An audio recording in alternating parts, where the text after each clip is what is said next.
सलोनी बहुत ही सीधी और भगवान को मानने वाली थी, लेकिन उसकी सौतेली माँ उसकी सीधेपन का फायदा उठाती थी और उस पर बड़े अत्याचार करती थी। जरा सी चूक हो जाने पर उसकी खूब पिटाई करती। अरे सुनते हो, कोई लूला लंगड़ा देख इसकी शादी तय करो और इसे इस घर से बाहर का रास्ता दिखाओ। सलोनी के पिता जानते थे कि मीना एक चांडाल औरत है, इसलिए वो एक अच्छा घर देख सलोनी की शादी कर देते हैं। लेकिन वहां भी सलोनी से जलने वालों की कमी नहीं थी। सलोनी की ननद निकिता उसे बिल्कुल पसंद नहीं करती थी।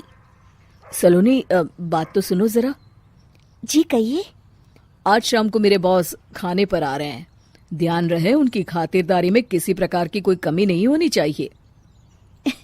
जी आपने कह दिया, बिल्कुल वैसा ही होगा। शाम को सलोनी जैसे ही गैस पर खाना चढ़ाकर वहां से जाती है अभी इसके खाने का स्वाद बढ़ाती हूँ। निकिता गैस की आंच तेज कर देती है।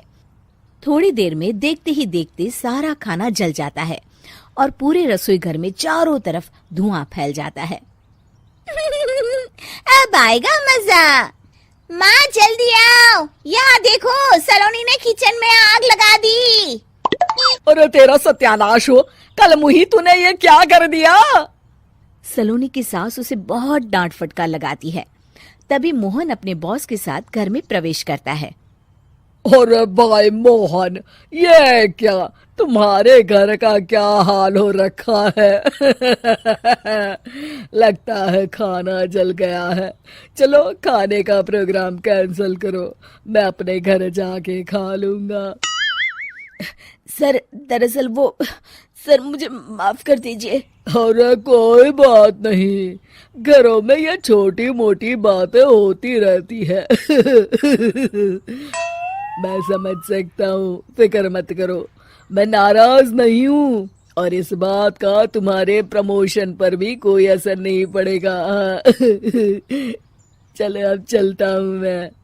बॉस के जाते ही मोहन सलोनी पर भड़क उठता है और उसे खूब खरी खोटी सुनाता है।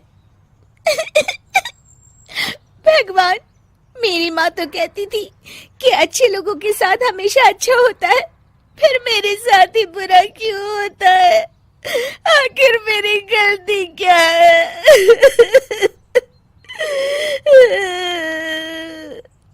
तभी आकाशवाणी होती है। बेटी, अब तुम्हें कोई दुख नहीं दे पाएगा। तुम्हारा बुरा सोचने वाले के मन की सारी बातें तुम पहले ही जान जाओगी। अगले दिन सलोनी निकिता को चाय देने उसके कमरे में जाती है। तब निकिता के मन में कुछ बातें चल रही थी। कल तो मैंने सिर्फ खाना जलाया था, अब तू देखती जा सलोनी, तेरा इस घर में जीना हराम कर दूंगी। अच्छा, तो ये बात है, अब इसे सबक सिखाना ही पड़ेगा। कुछ दिनों के बाद, सलोनी, मेरे कपड़े जल्दी से प्रेस कर दो, ऑफिस के लिए देर हो रही है। सलोनी मोहन के कपड़ों के पास प्रेस गर्म होने के लिए रख देती है और अपने कमरे में चली जाती है। तभी हॉल में निकिता आती है। सलोनी चुपके से उसे देख रही होती है। आज अगर मैंने ये कपड़े जला दिए तब तो पक्का मेरा भाई इस सलोनी की बच्ची को धक्के मार के घर से बाहर निकाल देगा। अरे तू क्या मुझे निकलवाएगी? महादेव है मेरे साथ।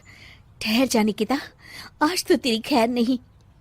सलोनी अपने पति मोहन को बुला लाती है और निकिता की सारी करतूत दिखाने लगती है। निकिता गर्म प्रेस मोहन के कपड़ों पर रखकर अपने कमरे में चली जाती है। मेरी बहन इतनी बड़ी चालबाज निकलेगी, मैंने तो सोचा ही नहीं था।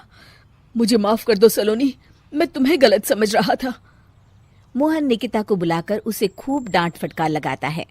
उस दिन के बाद से सलोनी की जिंदगी पूरी तरह बदल जाती है। सलोनी हर किसी के मन की बात सुन लेती थी।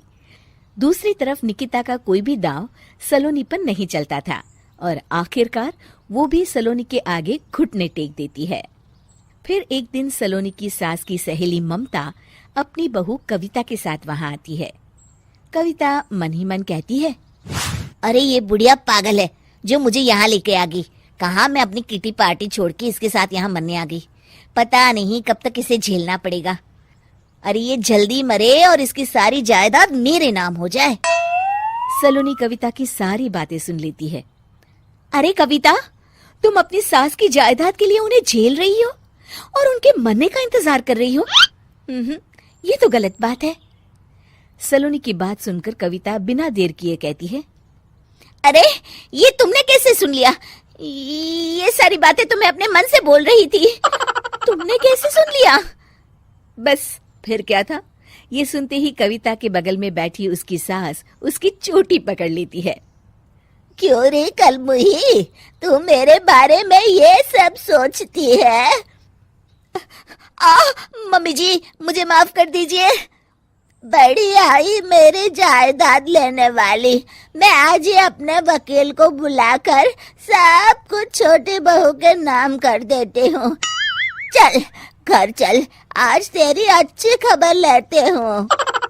इस तरह सलोनी लोगों के मन की बातें सुन लेती थी, लेकिन धीरे धीरे सलोनी को एहसास होता है कि उसके आसपास के सारे लोग एक दिखावे की जिंदगी जीते हैं और सब एक दूसरे के बारे में बुरा ही सोचते हैं। हे भगवान, दुनिया में कैसे लोग हैं? सबके मन छल कपट से भरे हैं। मैं तो लोगों के मन की बातें सुन सुनकर तंग आ चुकी हूँ। मैं अपनी जिंदगी में अब बहुत खुश हूँ। अब आप मुझसे ये शक्ति वापस ले लीजिए भगवान। इस तरह भगवान सलोनी को दी हुई शक्ति वापस ले लेते हैं और सलोनी एक आम जिंदगी जीने लगती है।